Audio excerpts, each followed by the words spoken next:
কি কেমন আছে সবাই? আজকে আবার দুইজনের মিনি ব্লগ নিয়ে চলে এসেছি।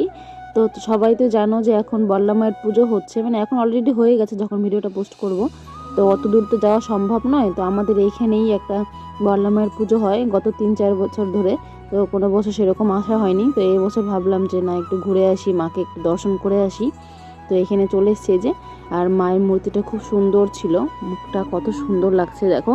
তো এখানে পাশে আবার মেলাও হচ্ছিল একটু দূরে, তো এখানে মেলায় গিয়েছিলাম। বেশি বড় হয়নি মেলাটা খুব একটু ছোটোর মধ্যেই মোটামুটি আছে। তো ওইখানে বাউল গানও হচ্ছিল। তারপরে এখানে কিছু খাবার টাবার খেয়ে নিলাম। ও ওইখানে ঘুগনি খাচ্ছিল, ডিম ঘুগনি খাচ্ছিল, আর অনেক রকমের খাবার খেয়ে কিছু খাবার নিয়ে বাড়ি চলে এসেছি। তো এই ছোট্ট একটি মিনি ব্লগ এটা তোমাদের সাথে শেয়ার করলাম। তো কেমন লাগলো তোমাদের অবশ্যই জানাবে ছোট মিনি ব্লগটি। তো দেখা হবে নেক্সট কোনো ভিডিওতে। আর হ্যাঁ, তোমরা কিন্তু ভিডিও দেখছো কিন্তু সাবস্ক্রাইব করছো না, অবশ্যই সাবস্ক্রাইব করে দিও। দেখা হবে নেক্সট কোনো ভিডিওতে। বাই।